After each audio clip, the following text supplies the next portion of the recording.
Shalom, Bapak Ibu jemaat Tuhan. Firman Tuhan pada saat ini tertulis pada Efesus 2 ayat 22. Begini firman Tuhan. Di dalam Dia kamu juga turut dibangunkan menjadi tempat kediaman Allah di dalam Roh. Demikian firman Tuhan. Bapak Ibu jemaat yang dikasihi Tuhan, kalau kita melihat yang terjadi di jemaat Efesus pada saat itu, yaitu bahwa renungan ini merupakan penekanan Paulus di dalam suratnya atas kehidupan jemaat di Efesus, di dalam kehidupannya persekutuannya. Oleh sebab itulah satu hal yang mendasar diingatkan Paulus adalah kita diselamatkan dan dipersatukan hanya karena anugerah Allah. Iman kepada Yesus Kristus menjadikan kita dapat bersatu di dalamnya dan hidup dengan pekerjaan yang baik sebagai anak-anak Kristus, Bapak Ibu. Sebagai manusia yang hidup di dalam Kristus haruslah dipersatukan di dalam Kristus. Penekanan Paulus tentang penyatuan pemahaman Yahudi dan non-Yahudi dihubungkan dengan situasi yang terjadi di mana ada pemahaman bahwa hanya orang Yahudilah yang mendapatkan hak janji Allah, sedangkan yang di luar itu tidak.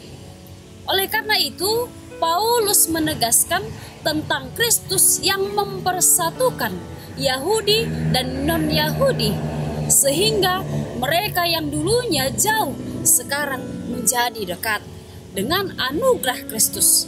Bahkan dikatakan bahwa dengan Kristus sekarang menjadi dekat, bahwa dengan Kristus tembok pemisah yang senantiasa menimbulkan perseteruan, permusuhan dirubuhkan supaya menjadi satu di dalam Kristus. Oleh sebab itulah Bapak Ibu jemaat Tuhan, yang tadinya mereka tidak bisa menjadi satu, mereka bisa menjadi satu. Yang tadinya mereka sikut menyikut oleh karena perbedaan, namun oleh karena Kristus mereka itu dipersatukan.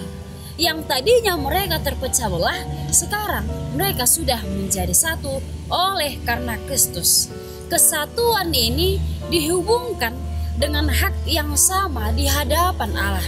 Sekalipun bukan orang Yahudi, orang jauh dan dekat disatukan sebagai warga Allah di dalam kesatuan, yaitu Yesus Kristus.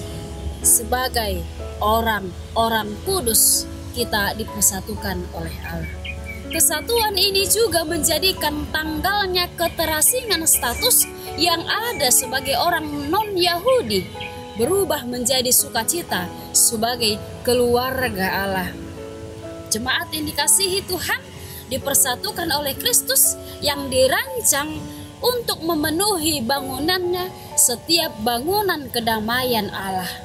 Bangunan yang terdiri dari para rasul dan para nabi dan semua orang yang percaya Kristus adalah batu penjurunya. Artinya sederhana, semua dipersatukan oleh karena Kristus, Bapak Ibu. Nah, oleh sebab itulah sebagai orang percaya kepada Kristus, kita perlu mengingat bahwa Allah adalah Allah yang universal, artinya berlaku bagi semua orang. Kekristenan tidak bisa berjalan secara eksklusif. Kita telah dipersatukan oleh Kristus, kita telah dipersatukan di dalam Dia. Nah, oleh karena itu, sekalipun banyak perbedaan, tapi kita tetap satu di dalam Kristus. Di dalam Kristus, perbedaan yang ada bukan menjadi suatu perseteruan, tapi menjadi kesatuan yang abadi. Marilah kita, Bapak Ibu, saling melengkapi satu dengan yang lain, supaya kita tetap menjadi satu. Sadarilah, maka kita dipersatukan oleh karena anugerahnya. Jadi tujuan kesatuan ini adalah kesatuan bersama untuk mencapai bahwa kita adalah milik Kristus dan dibangun oleh Roh Tuhan. Oleh sebab itu, Roh Tuhanlah yang diam di dalam kita supaya kita tetap menjadi satu dengan Dia. Satu dengan Dia yaitu meniru teladannya. Tidak lagi kita melakukan atau membuat perbeda-bedaan kepada orang yang satu dengan yang lain. Tidak lagi kita membuat kasta, saya lebih terhormat dari dia, saya lebih berharga dari dia. Tidak seperti itu lagi Bapak Ibu. Tapi dari kaum kecil dan kaum besar, dari orang miskin dan orang kaya, semua itu telah dipersatukan Tuhan. Semua sama di hadapan Tuhan. Semua sama, kita adalah ciptaannya. Oleh karena itulah bagaimana kita dapat bersatu hati kepada satu dengan yang lain. Kalau berbicara tentang kesatuan, susah memang untuk menjadi satu hati di dalam kehidupan ini. Sedangkan kepada suami saja kita sulit untuk bersatu hati, menyatukan kedua pikiran. Kepada anak-anak kita juga sulit kita untuk bersatu hati supaya anak kita tunduk kepada ajaran orang tuanya. Namun semua itu bisa menjadi satu ketika kita melakukan penyerahan diri secara totalitas kepada Tuhan.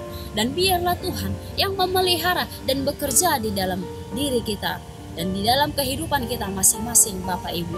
Satulah seperti Allah dan Bapa menjadi satu, begitu juga dengan kita. Terima kasih. Baiklah, kita menyatu dengan Allah di dalam menjalani aktivitas kita sehari-hari. Terlebih hari ini supaya berkat-berkat dan sukacita Tuhan semakin dimuliakan dan diberikan, dilimpahkan kepada kehidupan kita. Terima kasih. Shalom. Tuhan memberkati.